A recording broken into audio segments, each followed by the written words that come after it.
everybody. Welcome to STEMbassy. We are on our second episode of season 3. Thank you for joining us. Make sure that you let us know where you're watching from in the comments today. We have a very exciting guest tonight, Tyus Williams, that we will be bringing on very shortly. But in the meantime, let's get to know our audience. Let us know where you're watching from. My name is Raven Baxter. I'm also known as Raven the Science Maven in the world, and I am a molecular biologist, and this is STEMbassy. You're watching STEMbassy. We are a group of science and tech communicators in the spaces that we occupy, trying to build the gap between STEM and the public. And this is our weekly web series where we bring on incredibly talented STEM professionals to talk about things that they do, social causes that they're passionate about, current events, to talk about hot topics that relate to STEM and beyond. And we also engage the audience with some super fun questions, and sometimes we might even do a giveaway. So you definitely don't want to miss that. You can follow us online. We are on Twitter at STEMbassy. We are on youtube.com/STEMbassy, on Facebook at the STEMbassy, and Twitter, Instagram at STEMbassy as well. Okay, so without further ado, let's bring on our first guest. Who's first? Hello. Hi. Amanda. I am Amanda. Hello. I'm Amanda. I am a PhD student at the University of California, San Diego in the biology program. I'm interested in biology and space and how these things can interact in interesting ways. I'm also a host of a podcast called Triplicates Pod at Triplicates Pod on Twitter, Instagram. It's on all major streaming platforms, and we're basically 3 women of color talking about our experiences getting into and getting through our PhD program. And hopefully we can share some tips and tricks to help everyone else on their journey. Thank you for sharing. Again, y'all, that's Triplicate Podcast. Let's see. Usually we have our producer, December, behind the scenes helping us get things on the screen. So I'm going to see if we have, here we go. Boom. Triplicates Pod. Yes. At Triplicates Pod. Make sure you follow so you can support Amanda. It's a really great podcast. Don't miss it. Okay. Thank you. Next up, we have Jay. Hello, Jay. Hello, beautiful people. I am Jay, and I'm a UX researcher and international psychology student. I'm also passionate about AI, cybersecurity, and women empowerment, which next month, actually tomorrow, is International Women's Month. So we'll get more into that later. But I'm also a host for a podcast as well called Get Into It Pod. And this is where I unpack subjects related to tech and culture from a psychological standpoint. And every Tuesday, I release a new episode, so make sure you tune in. Yes, amazing. And then here we go. Boom. Get Into It Pod. That is Jay's podcast. So we have Triplicates Pod from Amanda, Get Into It Pod from Jay. Here is the link at Get Into It Pod. Don't miss out. Okay. And then we have Chanel. Hi, Chanel. Hey, everybody. How y'all doing? Happy Sunday. I'm Chanel, also known as the Public Health Bae. I'm a cell and molecular biologist with a doctorate in public health. I presently work in human health and toxicology, and from time to time, you will see me go like this and put on my public health hat. That means I'm about to give you some good information, some insight as to how something we've talked about is relative either to a STEM topic, cultural competency, health education, and health literacy. Public health hat. We're so glad to have y'all on tonight, and we're going to bring on our last host, last but certainly not least, Ariana. Hello. Hi, everyone. I'm Ariana, also known as Ari the Ecologist on the internet. I am a wildlife biologist, and I just finished my master's in wildlife ecology studying bobcats in New Jersey. I'm currently an adjunct instructor and wildlife technician, but I have some news. I recently accepted a PhD position at the University of Idaho studying wolf ecology. Woo! Woo! Super excited. And in celebration, we have a little giveaway, which we will give details on at the end of the show. So make sure you stay tuned if you want to get involved with the giveaway. Yay! We're so excited, Ariana. Can you share more about your exciting news with us? So I will be moving out to Idaho in May to start my field season bright and early. We're going to be studying wolf ecology by using non-invasive techniques. So that means we're going to be collecting wolf scat or wolf feces that we find in their natural habitat, putting them in little test tubes, taking them back to the lab, and running genetics on them. Currently, the lab is using microsatellites. And so we will be using that to answer all sorts of questions about wolf ecology and how harvest and trapping can affect the population in Idaho. So that's what I'll be doing. That's the project I'll be working on. More details to come once I figure out what questions I'm actually going to answer. Yeah, I'd be super excited to hear about it once we get past May, I guess. Mm-hmm. Yeah. I'm also excited to get to join some of our molecular people in here in the lab. PCRs. PCR over and over and over again. That pipette life. But I'm super excited. Woohoo! Well, thank you for sharing. Okay, and so how have you all been? Have you enjoyed your last week? We had a really fun week last week with Eloise Stavance. A really engaging conversation. And I'm so excited to bring on our guest this week. We are joined by a very special STEM ambassador. And I think, if I'm not mistaken, this is one of our first ecologists that we've had on the show. We may have had one before, but we're always excited to have one on the show because we want to support ecology, and we have a really cool ecologist on our team. So this is exciting for everybody. So this person is Tyus Williams. Tyus D. Williams is currently applying to graduate school and is a wildlife ecologist with a focus on carnivore ecology. He studies how predators not only interact with their environment during disturbances, but alter species interactions around them. Using remote sensing methods such as camera traps in conjunction with spatial analytical tools allows for interferences to be drawn on movement patterns, landscape interactions, trophic cascades, and inter-guild competition, which are influenced by predators and global changes. As the host and creator of hashtag SciQ Friday, Tyus holds a weekly platform on Twitter where he invites a scientist from various disciplines to discuss their work and journey through an exciting interactive conversation. By giving the spotlight to others and highlighting diverse voices in the field of science, he hopes to inspire people with broad representation and fascinating research. Tyus is also a science communicator, firmly believing that people cannot fully harness the intellectual merits of science without engaging the public in an inclusive effort. So this is obviously somebody who we are super excited about. Having Tyus's goals and desires for the STEM community certainly align with STEMbassy. So welcome to STEMbassy, Tyus. We're so glad to have you here. Hello, hi. Thanks for having me, guys. I appreciate being on here, and I think also the irony that Women's History Month starts tomorrow. So I'm very thankful to be around all you very strong and brilliant individuals who are representing the sciences, and obviously, you know, the best and brightest of the faces here. And so thank you so much for having me on. I wanted to briefly note that I am really excited to note and announce to anybody that hasn't heard yet that I have accepted a PhD to continue my research in carnivore ecology at the University of California, Berkeley, starting fall 21.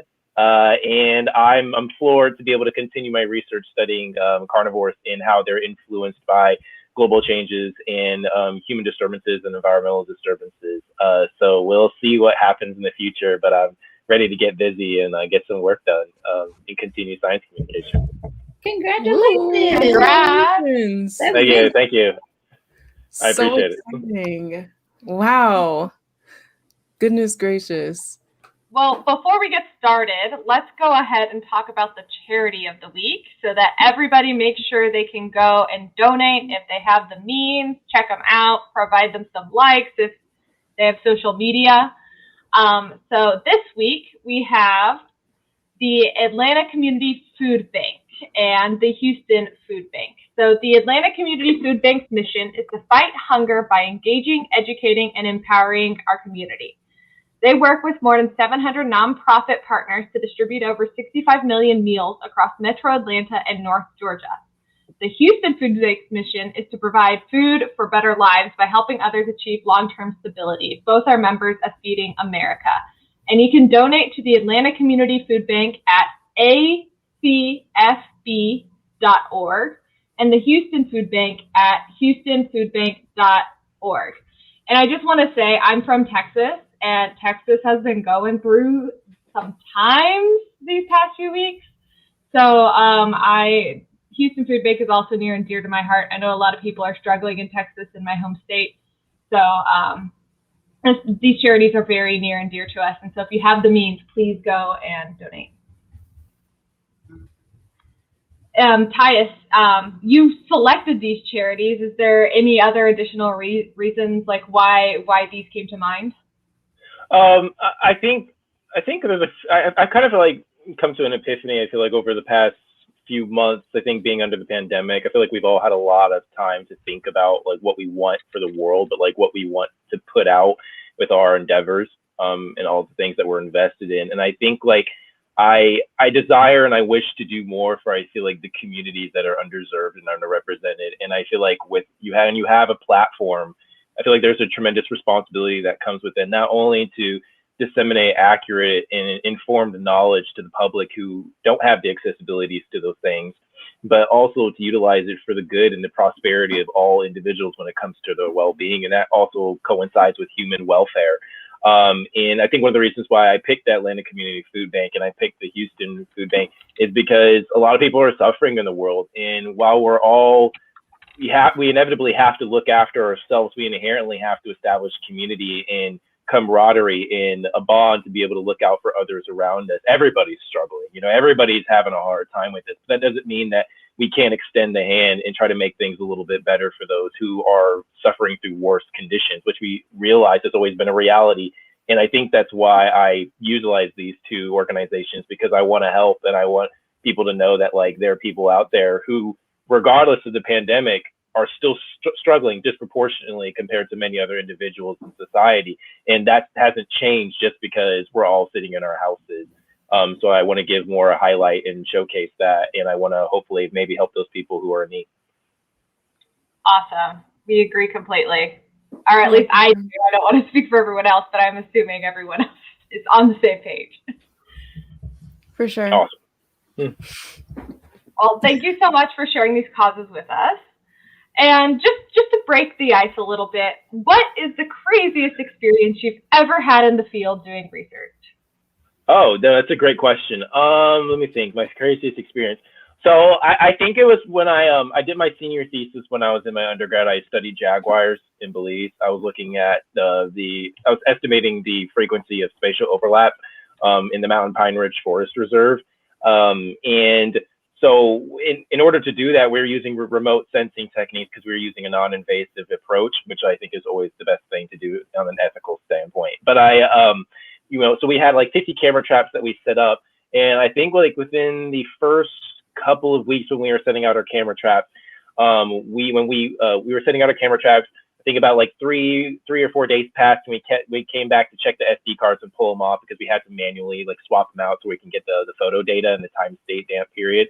And some of the first photos that we got, the jaguar that we got on camera, the first one that I saw for myself was only about like 2 kilometers away from like where we were staying, which is like relatively close. And it just goes to show you that like big cats, especially a lot of large mammalian predators, it generally coincides with the fact that it's because of their metabolic requirements that they have a large spatial range. They cover a lot of distance.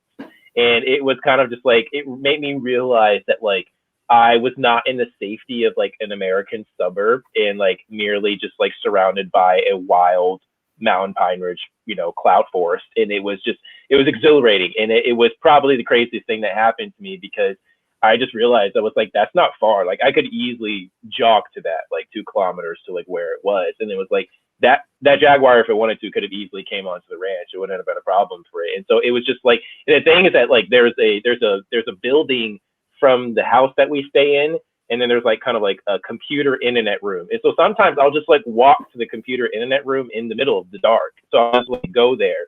And it's like it was a friendly reminder. I was like, oh, if it was on the ranch and it wanted to eat me, it could have easily nabbed me if it wanted to, And so there'd be points where I would like, casually walk to like the building, and I'd be like looking behind and then kind of like sprinting to it, like just because I thought something would eat me at some point. So it just, Wait, so Tyus, like, what's the protocol for if the jaguar was around? Like, do you run? Do you like try to jump on top of the building? Like, are we playing dead? What are we doing? Yeah. So the thing about wildcats, for the most part, is they're highly like they're very particular, very mercurial and meticulous creatures, and for the most part, they don't really want to be bothered. Like the saying is from the local people, in Belize. They all say that the jaguars can see you, but you can't see them. So that's actually likely the case when you're moving throughout the terrain. But it's really uncommon for jaguars to just attack people. They have to be like severely provoked in order for the situation to occur. But if you were to be attacked by a jaguar, let's say in a hypothetical sense, running is the last thing that you want to do. Your best thing that you can do is try to stand your ground if this is an actual like deliberate attack, because jaguars, they're one of the unique predators out of all of the big cats that will completely bypass going for your cervical vertebrae, which is the back of your neck, which is what most wildcats go for, but they'll just go for your skull and they'll just like crush it. So like running away and giving it an I have advantage. a question. Yeah. Yeah. Are you ready? I have a question. So when you say stand your ground against a jaguar, are you saying like, rah, you gotta scare? Like, what does that mean? And how does a human like myself, if I come in contact with a jaguar, how do I stand my ground so that a huge cat with knife-like nails does not do what a big cat does to prey? So how does this work? So it's so the way that this works is like any kind of like survival tactic. Is you have to consider the fact like any form of combat between species, whether it's a jaguar or it's a mountain lion or it's a jaguar or it's a caiman, predation inherently poses the risk of injury. And if this jaguar is looking at you swinging around this massive stick or this log and he thinks to himself, there's a good chance I could get clocked on the head and get injured from this. Like predators want to avoid that. Just because a jaguar can easily weigh 260 pounds, 300 pounds, and obviously could take you down and no problem, it doesn't mean that they're not concerned about getting injury, which is the risk that all forms of predation pose. So if you get injured and you can't eat, you're dead. An injured cat is a dead cat. And so the reason why you want to stand your ground, you want to make loud noises, grab a large stick if you can. And like I'm talking about, this is the most extreme circumstance. Like you turn around and a jaguar is literally staring at you, and you know that the thing's about to come and attack you. Like you have to utilize everything in your arsenal. Jab it in the eye, go for whatever you could possibly go for. You're probably going to get injured. But like at the end of the day, though, the jaguar at some point trying to attack you will realize this isn't worth it. I'm probably going to get hurt and I'm going to leave. But if you run, you trigger a predatory flight response where they're like, this is game time and I got this. And they're just going to, I mean, we're talking about animals that can jump 12 feet in a bound. Like it's not much for them. And you want me to stand my ground against a cat that can stand your jump ground. 12 That's feet? your best goal. Make yourself big. You want me? Yeah. Like you want me to like this? You can do. Yeah, I mean, like if you have the potential to hide, then do that. But like the point I'm trying to make is like wildcats are exceptionally good at what they do. So like whether if you run or you climb a tree, it's not like they can't get to you. You know, Right. Like jaguars are incredibly good at climbing. So even if you climb a tree and he's like oh great, like you just basically put yourself in a perfect spot for me. He can go and get you. So the best choice is to stand your ground. You either swing around a large object, or if you have a firearm, a loud noise can scare them away. Like, yeah, I mean, like in my personal opinion, I really hope that nobody ever has to, trade blows with the Jaguar. It's never going to end well for them. But yeah, in the circumstance, if it happened, you'd have to. I learned something probably new. stand your ground. Quick question. Quick question. Yeah. So, how hypothetically would a Jaguar crush a skull? Yeah. So So like when I say crush, I don't mean like one of those like one of those hydraulic presses that will just like completely pulverize something. I don't mean like that. Like your skull's not just going to explode. So out of the 5 species of big cats, jaguars have a unique predatory characteristic or strategy where, and rather than just going for the cervical vertebrae, they'll go for the base of the skull on top, and they'll pierce it. They'll pierce the brain cavity. And you can look at images of tapir skulls and caiman skulls, and you can see that. And they're just one of the few animals that can do it. Well, they're the only one that does it actually out of all the big cats.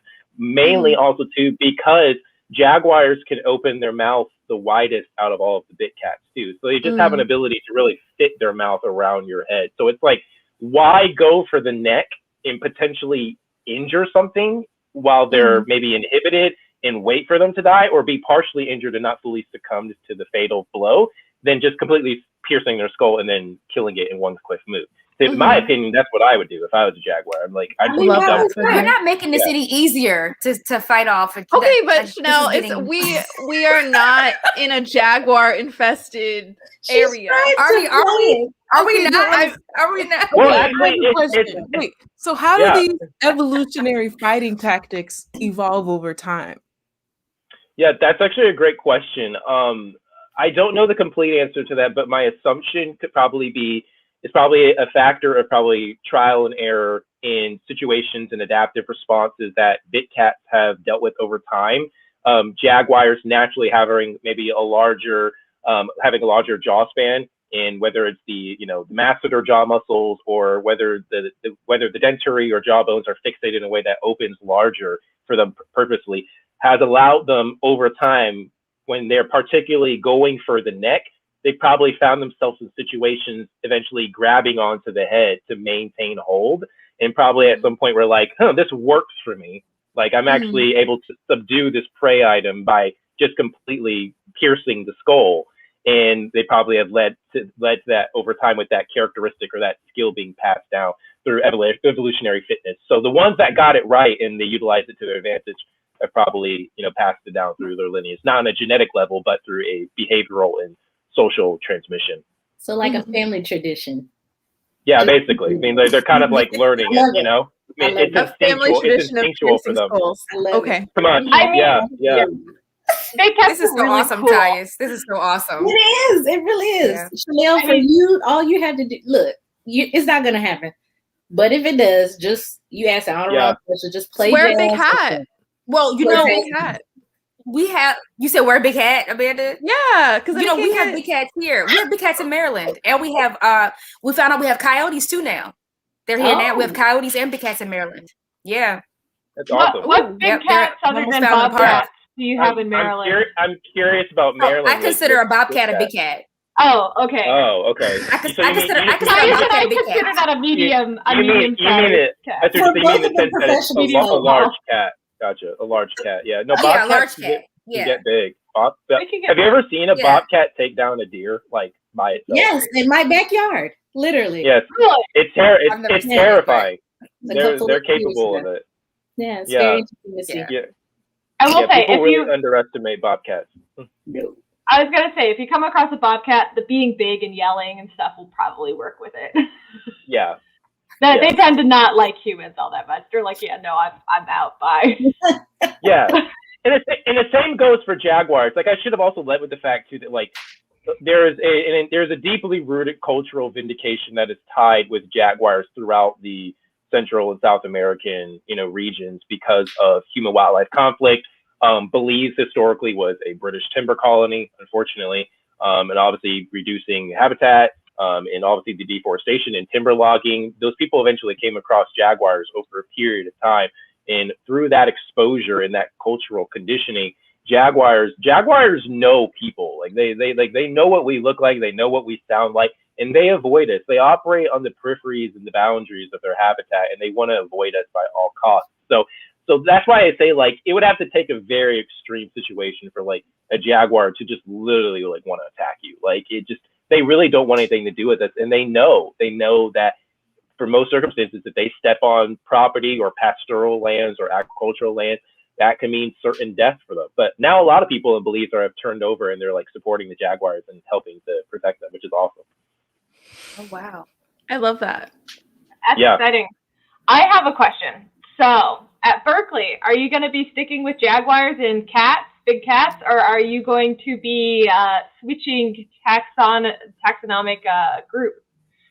So that's actually a great question. I love that you asked that. I was very tax specific when I was in college. I was like, I only want to study big cats. That was like the only thing I cared about.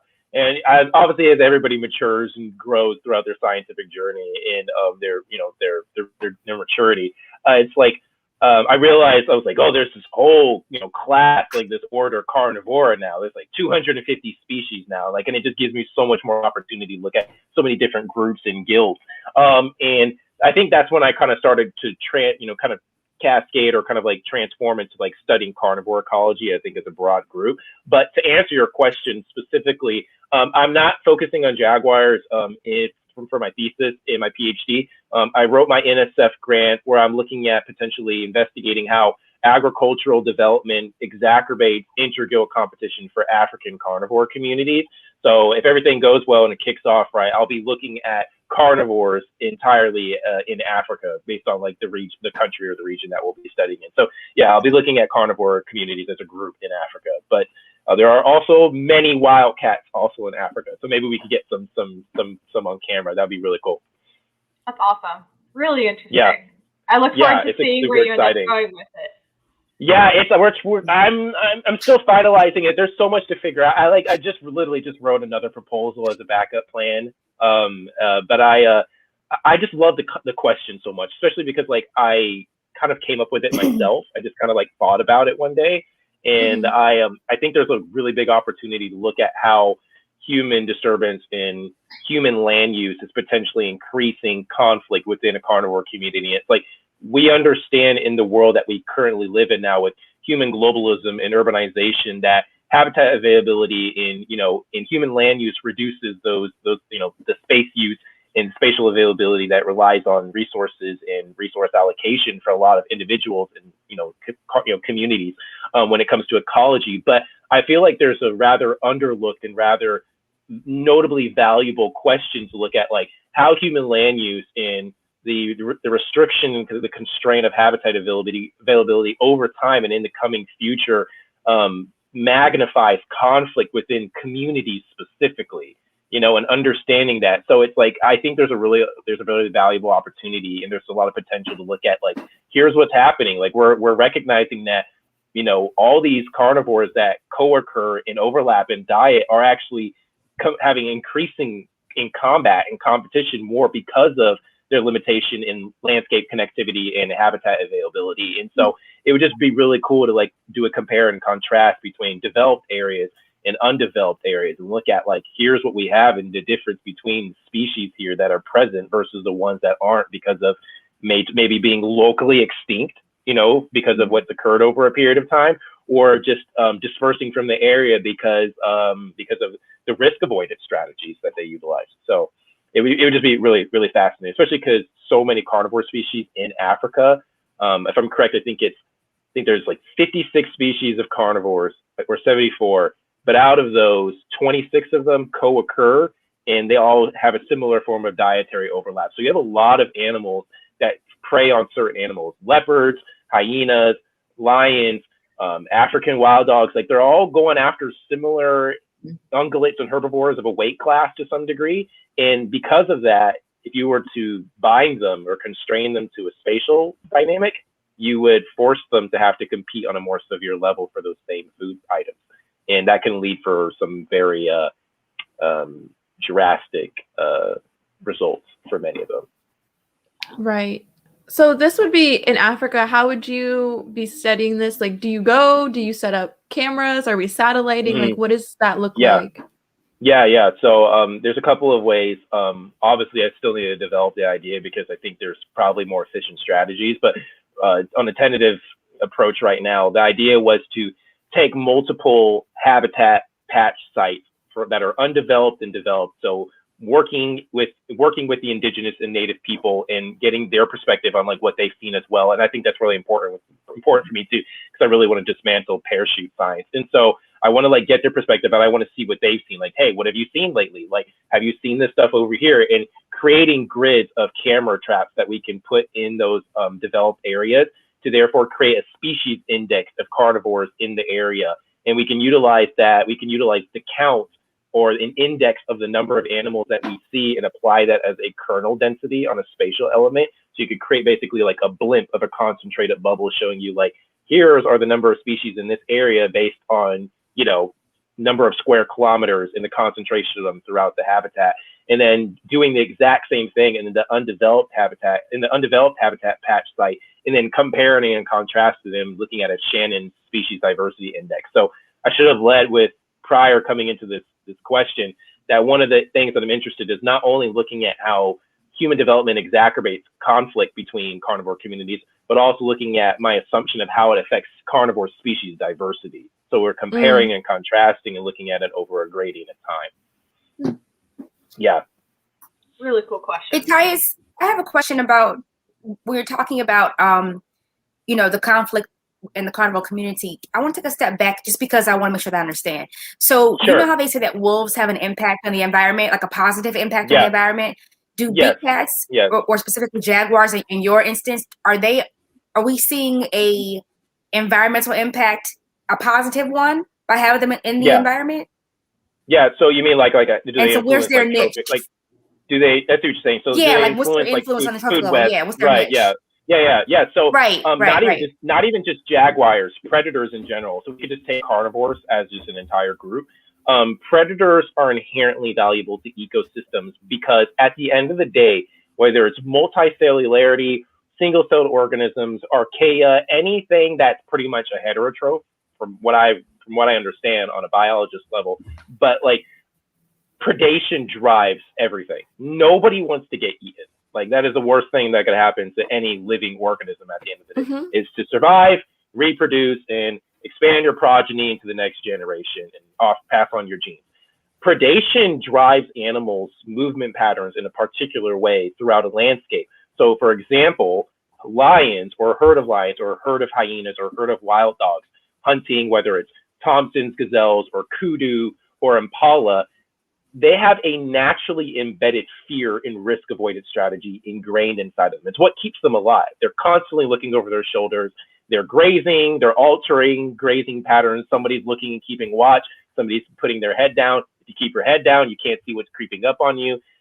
Herbivores have a naturally, evolutionarily, historically embedded tie to predator aversion and avoidance. This inherently from a top-down level, so we call it top-down force, the predation fear drives them to change how they move throughout the landscape.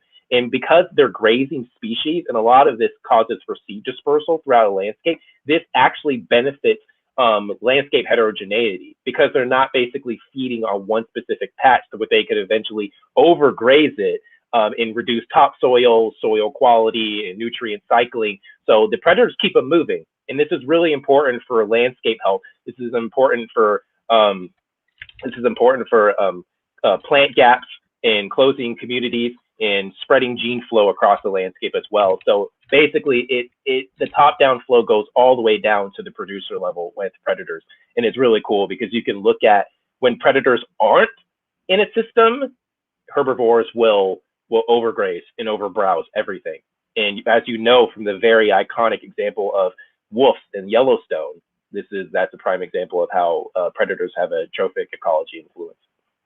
And Chanel, I just want to say, like in Maryland, because I'm also like in your greater area, when you go hiking in the forest, you'll see that the forests are really open.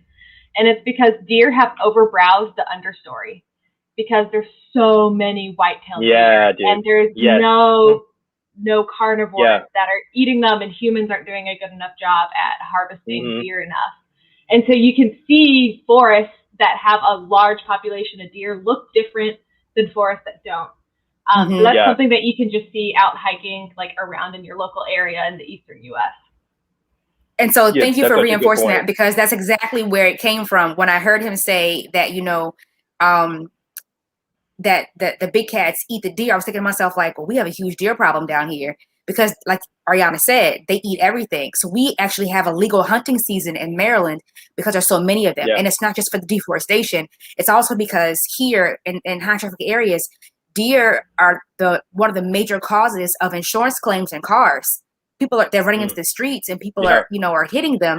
And so it's a huge deal here in Maryland. So hearing you say that, I'm thinking, well, you know, if we ever got jaguars, I mean, of course we won't, but I'm just saying, if we ever did, I wonder what they do for trophic levels. That's where my question came from, actually, because we don't have enough predators to get rid of the deer around here. So just asking. But thank you for answering, and thank you, Ariana, for reinforcing that. No problem. Great. It's a great question. It's a great question. Thank you. This is amazing. I've learned so much, and to our audience, just resetting the room and the conversation a little bit. We have here Tyus Williams, who has recently accepted a PhD offer at Berkeley. Yes. Berkeley. Okay, UC Berkeley. We're very excited, happy for them. And they are a wildlife ecologist with a focus on carnivore ecology. So if you have any questions for Tyus, please put them in the comments. We are so excited to have them here with us to talk everything, not just ecology, but I think we're going to get into some science communication here, because Tyus is a science communicator and one of my personal favorites, to be honest. I'm flattered. Thank you. I really enjoy the content that you post. It's always very positive, which is something that I think is very important to have in the science space. And I also think your work is quite inclusive as well. So I'm really glad to have you here today and pick your brain about science communication. Can you tell us maybe a little bit about your SciComm journey and how did you kind of venture into science communication? Yeah, no, I love that. It's a great segue. Thanks, Raven.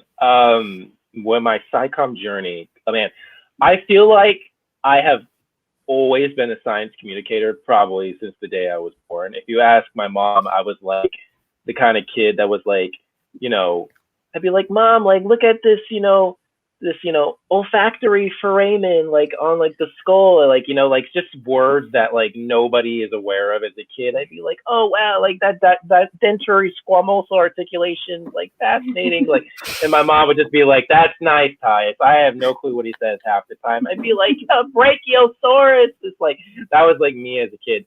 I love talking about science, and there's nothing more exciting for me than, if there's anything more exciting than the prospect of research, it's talking about science and getting people excited about it, getting people involved, and recognizing that science is in its fundamental core for everybody. If the nature of science, if nothing else, is a journey built upon curiosity. And I truly believe that. And I think it's important for people to recognize that if you have the ability to generate inquiry, if you have the ability to ask questions and then figure out how to test them, that's science. Really, at the highest degree, that's pretty much everybody's doing. And I think for me, growing up as a kid, I was inspired by Jeff Corrin. He was my hero. He was my role model growing up as a kid. And I remember I would run downstairs because my mom would record Jeff Corrin on like the VHS tapes back in '98 or something, when I was a kid or whatever. And I just remember always looking at the TV and like thinking to myself, like, I want to be just like that. I want to be somebody who can like talk to somebody through, a recorded camera and projecting it onto a TV and just getting children like exhilarated about the wonders of the natural world that's in their backyard. Like, Jeff Corrin took me on adventures without me even having to physically be present in the tropical rainforest with him. And I think that's very special. And I want to give that back to people. I want to give people that fire and that spark for the just the bustling curiosity and the puzzling piqued interest of like wondering how the world fundamentally works on a complex level. And I think that's what really set me on my journey. I started realizing that like I could write about these things. I could write blogs, or I could write articles, and I could ask these questions in a way where like I'm entertaining myself because I'm also curious, but I can share it with everybody else around me. And so I think around in college, I entered a group. It was an organization. It was called the I think it was called the Athens Science Observatory, and then it was called, I think, the Athens Science Journal. I might have botched those. I could find the links to them over time. It's been years since I've been involved. And it was a group essentially where we did science communication. You could write about whatever you wanted. And I remember the editor in chief, my acquaintance, my friend Rishi, he was like, you have to treat your career in science, like, your identity in science as kind of like your resume. He's like, it represents who you are. Like, it speaks for your skills and all the attributes that you offer to the world. And especially social media. And that's what he was saying. Your social media profile is basically like your business card. He's like, and you have to treat it as such. And I really love that because it stuck with me. And that's kind of around the time when I made Twitter, when I realized I was kind of venturing into this effort to be like, hey, like, here's what I have to offer to the world. I want to get everybody really excited about science. I hope everybody at the end of the day, or my time on this earth, can be as fascinated by the world as I was when I was around. And I think like those things are really near and dear to me, because at the end of the day, like I said, science is just a heightened form of curiosity. We just are interested in answering the questions. When you said Corbin was your, Corbin was your like your SciComm animal person? When I was a kid, it was Jack Hanna and it was Steve Irwin, especially Steve Irwin. So that's pretty cool. We all love Steve Irwin. I went a little after, but I watched all three.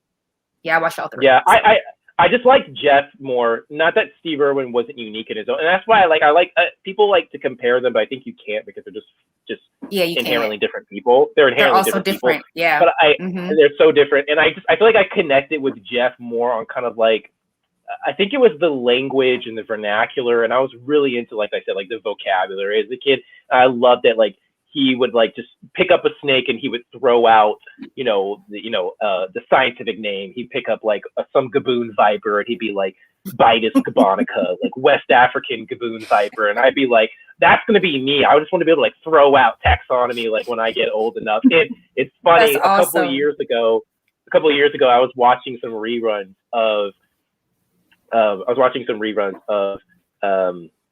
Jeff Corwin. And I was watching an episode of him when he was in Louisiana, and he picked up a cottonmouth. And I think like simultaneously we both said like the scientific name at the same time. And I was like Ascistrodon piscivorus, and he said the same thing. And I was just like, I see you, Jeff. I was like, I'm getting there, catching up. I was like, hey Jeff, are you watching? Tyus is ready. Yeah. Are you watching, Jeff? Tyus is ready. He's ready for a collab. I'm ready. I was like, I'm ready. It just put a smile on my face. I was just like, you come far in your journey. We all have. Mm-hmm. And so it just goes to show you like the fact that I could be, 23 or 22 at the time when I experienced that. And I could still have a smile on my face watching him shows like how important of an influence that was in my life. And I want kids to have that. I want kids to be able to feel what I feel. So yeah. Tyus, I can tell you from your passion, because my son, and everybody knows how my middle son is like, I don't know what's going to come of it, but he's infatuated with animals and how they live and everything. And so he's probably going to watch this tomorrow and like, oh my God, yeah, I want to be like him. He's going to say, he's just like, he'll listen, and then he'll ask me, he's like, well, where are the brown people? I'm like, let me ask STEMbassy crew. I don't know. That's not my area. So that, that representation is big too, because, we saw the same people and wanted to be like them. But now you're like bringing on this whole other generation. That's huge. Mm-hmm. Yeah, that's huge. I'm still kind of like trying to fathom and digest the idea that I might be somebody's role model one day. And I'm still trying to like, it's very emotionally overwhelming for me to think that a kid could see me and be like, I want to be like Tyus when I grow up. So it's too much. I can't talk about it. I'll start tearing up. But okay, we can cry. We love crying. We won't tell anybody. We won't tell anybody. Just all of you. I'm flattered by your son's compliment. Thank you so much. That's very sweet of him. And I'm sure he'll be. There's something about animals. Like it's like I truly believe like you can teach curiosity to a degree, but there's something I just think like kind of like on a natal level inherently different when you're born with it. It just, I feel like there's a clear difference. Like you can teach people to respect animals. You can teach people to be good wildlife ambassadors, to be good stewards of the land, and like have good ethics and recognize that like break for snakes. Like not all snakes are bad snakes. You know, all snakes are good snakes. Like not even the ones that are venomous. We need all of them. Like you can teach people to respect those things. But when you're born with a thrilling, budding passion and curiosity for the world, like you can't replicate it because it's also unique for each person.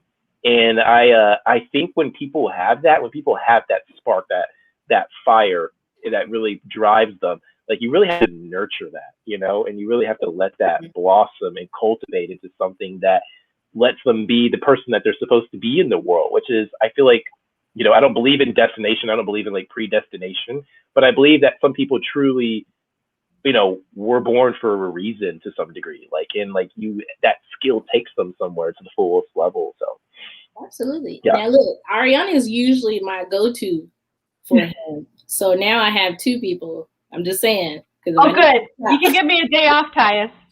Yeah, no, I'll take over. Yeah, just tap me. Yeah. Okay. Tag me in. I still get part of the time. I just want a day off.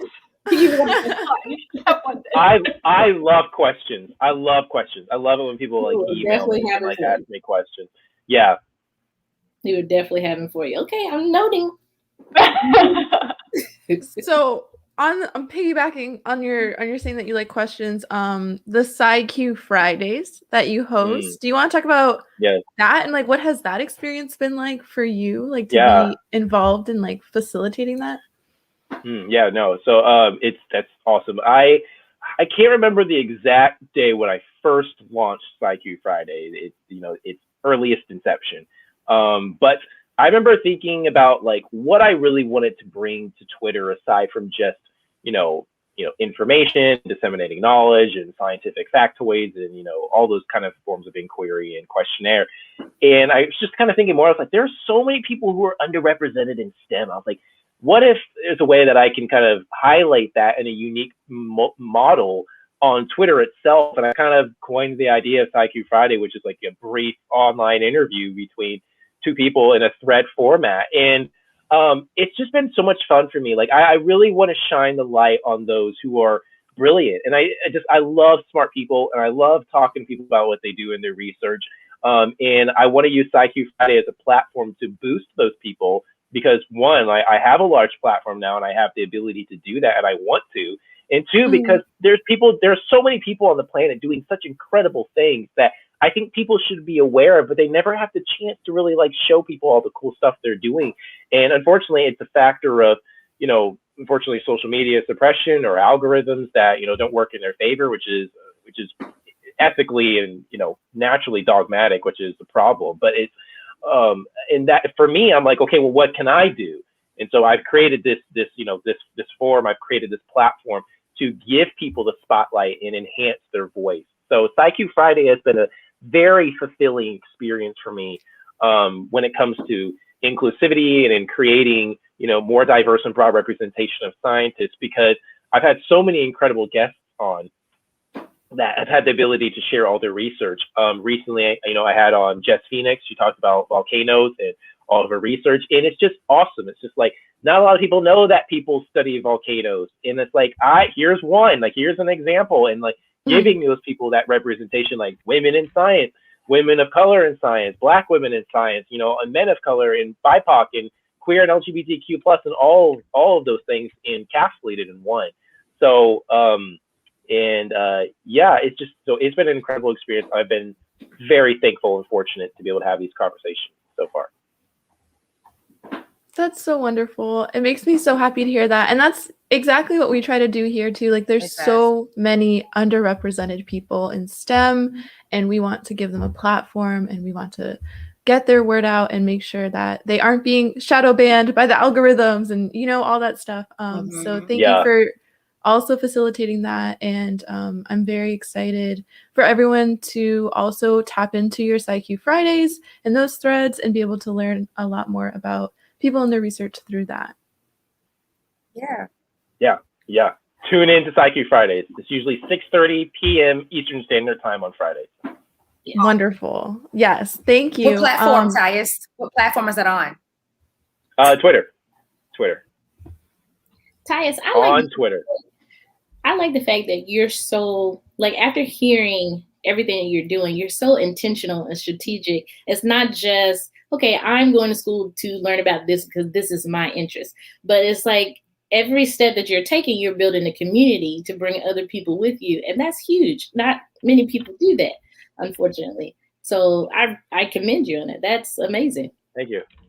Yeah. It takes I think like it's easy to walk on the backs of people who give you the opportunity to get there, but I think it takes a tremendous amount of character, and it speaks to people's etiquette in their personal values when they have the ability to reach back and bring people up. And I think that's a real ally. I think, you know, it's easy to forget about people, and it takes energy to remember those who have constantly helped you in your life. And those are important things to always consider, because we all need help. I completely detest the idea of like the loner kind of like kind of introverted scientist that believes that being cold and like deprived of emotion is like the best way to like approach like scientific processes. And it's like, I just think that's such a conflated and like expression of like what scientists are in the world. And it's like, scientists have joy, scientists have artistic expression, we have brilliance, we have all of these things that make us human, no different than any other individual. And we also need community, you know? And so I think that's important things to consider, because I wouldn't be where I am today if it wasn't for the people who built me, my mom, my dad, and, you know, the people who lifted me up throughout my growth. Exactly. I love that. We love to hear it. And thank you so much for what you do, Tyus, in building communities, so we can all engage and love science together. It's amazing. And I think like as we build our communities, we really do have to learn how to take care of the other people that are within these communities that we're building, which is why we have Mental Note with Jay. We set aside time during our shows for people to speak on their social causes and things that they're passionate about. And so we have a Mental Note with Jay, where Jay talks about mental health. And we also have Public Health Hat, where Chanel talks about public health. So Jay, I understand you have a mental note for us today. I do. It actually ties into what we've been talking about tonight. So that's perfect. So I know a lot of us are either looking for a new career or a new graduate program. I know a lot of our audience is in college, so this would be perfect for you. So nobody likes to hear the word no, right? I know I don't. So I'm going to give you a few tips that's going to make that dreadful no actually work for you. Now, first, let me tell you that hearing the word no is not reflective of your worth, your skills, or your talent at all. But when you're applying for your first career out of college or your graduate school program or even a new career, there are ways that you can leverage that no to make it work for you for your next interview or anything like that. So one is have a plan. Know what you want to do and know your why, because that's going to keep you focused. Two, you don't take it personally. Please do not take it personally. If they say that the reason that it's a no or they're going to move to the next candidate is because the lack of experience, is just going to stifle your growth and your pursuits if you take it personally. Now, three, this is going to help you so much. Please take all the notes. Note the questions that they asked you, the questions, how you responded to them, and then take note on how you felt during the interview process. If you felt like I'm ridiculously scared and this doesn't seem right, trust your gut, not the name of the company or the name of the school. Don't go just for the name. Trust your gut. Also, make sure that you ask for feedback. So the area that you may need to improve, research that. Figure out, okay, well, what else is it that I need to learn? Because you may not have the experience in the actual field, but the next time they can't say that you don't know. So that's going to put you a leg up in front of your competition as well. Lastly, practice gratitude. Meditate, pray, whatever it is you do, but celebrate yourself, because depending on where you're applying to and how you get your foot in the door as far as that interview, there's so many applications that came before you and they will never get seen, but you got there. You were able to talk to somebody. So celebrate that so you can move on to the next step. So when you put all this together, you increase your confidence, and that goes straight through the roof. And you know that you're prepared. And each interview that you go through, you can make sure that you're, one, not bothered either way. And then when you go to the next interview, that may be the one, because you have all these tools together to make sure that that no is not final. It's never final. That's it. That's my mental note. There's a little tip there for you. That actually happened to me this past week. I interviewed for a very big tech company, and it was because of lack of experience. Then I was like, okay, all right, that's fine. I'll take that. Well, I'm going to get the next one. Took all those notes. Mm-hmm. I love that. That's a great mental note, Jay. Thanks.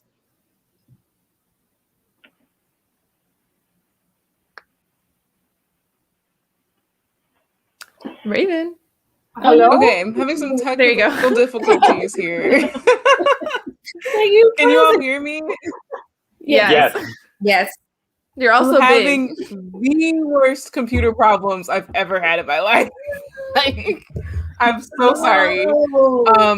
And is the comment still on the screen for you all, or what's You're on the You were on the screen. You were on the screen. This is so funny, because when it happened to me last season, everybody was like, "Oh my gosh, we clowned your internet." We clowned you. I still do to this day. It's random. It's just random. It happens. It's just random. so consistent that random. But that's okay. But on my screen, okay, sorry, everything's fine now. So I really love that. It seemed like your message. Yeah, it really resonated with that. Okay, now we have with Chanel. Are you sure? Hopefully. Are you sure? Okay, guys, it's time for the. Are you on the screen now? Yes, I am. Thank you, Raven. Okay, guys, this week we're talking about vaccine again, but we're also getting into Raven. What's happening? What's happening, Raven? I'm gonna keep going. Because Raven's having some technical difficulties. I'm gonna keep going. So last week we discussed getting the mRNA vaccine, because people were hesitant about that. They were thinking that maybe they could develop COVID from getting it, but we talked about how it's a totally different process, because it's not a attenuated or weakened version of COVID. It's actually an RNA vaccine, so that does a totally different thing. Anyway, the point is, now that people are starting to get the vaccine, some people are thinking that, hey, I've got the vaccine, the world is open and it's my oyster. No, ma'am, no, sir, it is not. Please do not think that because you have the vaccine, you are free to roam the world maskless. You still need to follow protocols. As a matter of fact, you should still social distance, because one, everyone doesn't have it, the vaccine that is, and two, there's 7 new variants that are walking around here now in the US. So you are protected against the original strain of COVID-19, but not the other 7 variants. So it's still a good idea to practice social distancing, to wear your mask, and to just stay at home if you don't have to go out. Now, if you want some tips, here's something that you can do. This weekend, I participated in 3 different virtual events. And what I will say is, it was awesome sauce. One event that I particularly enjoyed was watching a live event online with other people. We ordered dinner, we got our beverages together, we watched the live event together from our own homes in our own spaces. Safe, no mask required, so everyone's comfortable. And when you're done, you can kind of just go to your room and have a good night. All the story is, in 2 minutes, public health had this week. If you get the vaccine, that's great, but you still need to follow protocols. Wash your hands, wear your mask, social distance. Public health had. Have a good weekend. Happy Sunday, y'all. Yay. So Oh my gosh, trying to get us back on the screen. I was gonna ask Is it you working? a song, Chanel, or something since you were up there still. Like, go ahead, just take the floor. It's fine. Hit the Dougie like something like something. Are you No, don't do that. You look just as old as me.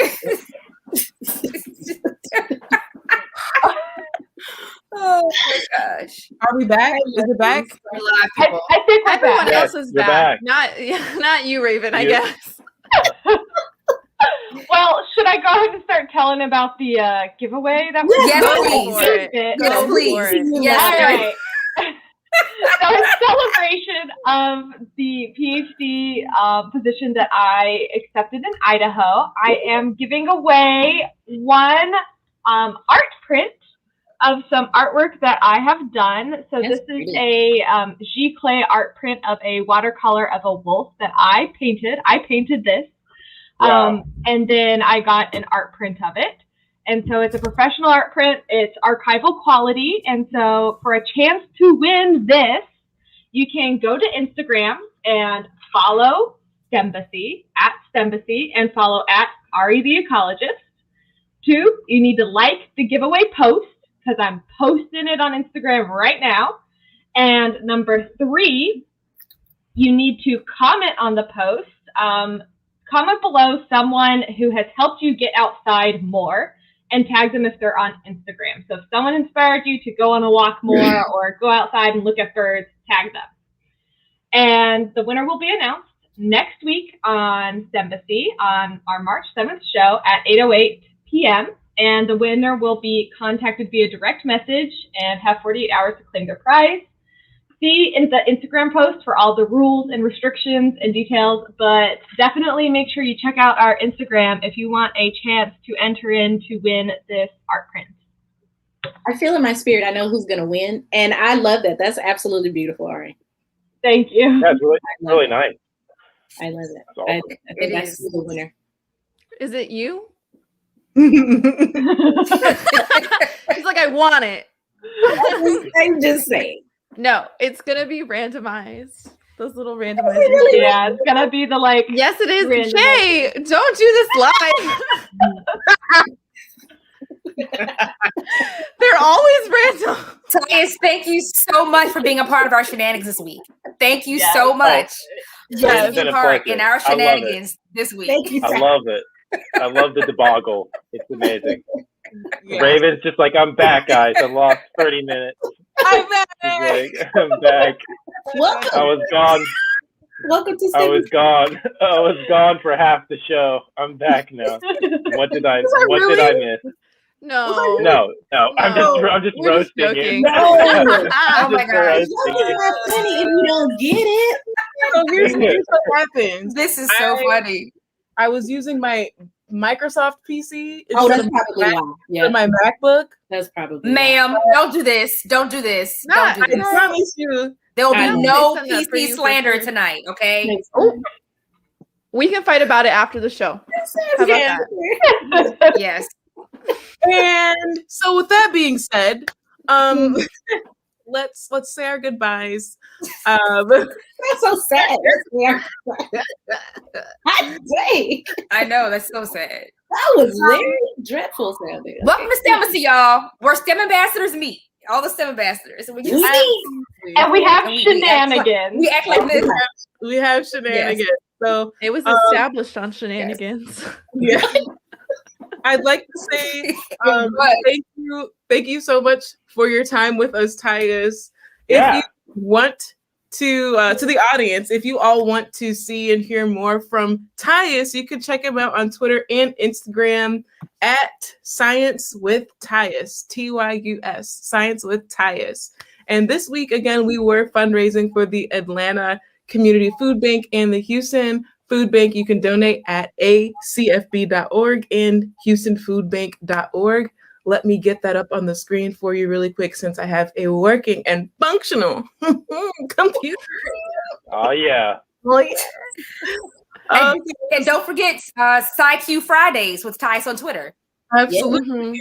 SciQ Fridays with Tyus on Twitter. And then STEMbassy, you can find STEMbassy at STEMbassy.org, on socials as the STEMbassy on Facebook, and at STEMbassy on all of our other platforms, including Patreon, because we love and appreciate your support.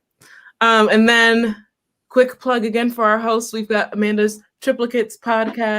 Hello. Make sure you go and support Jay's Get Into It podcast. And Ariana's got some wonderful wildlife art that you're going to be checking out as well. And Chanel has a book out. Just you can get it on. I do. It's for the babies, for the children. It's for babies. Get it in the STEM pipeline. What's it called? Got an experiment in the back. Drop the link. It's called Know the Little Scientist. Noah. Know the Little Scientist is great for kids who are in school, early readers in the classroom. You can do the experiments at home. Have your kids read to you and practice literacy. Okay. Literacy at bedtime. There it is. There it is, y'all. That's the book. Absolutely. And it's only $7. Great buy. $7. So boom. Yes. And she also has great chocolate, by the way. But we're not gonna get into all of it. But yeah, we're not gonna do that. Yeah, we're not gonna. Thank you for watching. Thank you again, Tyus, for coming on. Definitely gonna check out SciQ Fridays. I'm excited about that. And STEMbassy is adjourned. We'll see you next week with our exciting guest. Bye.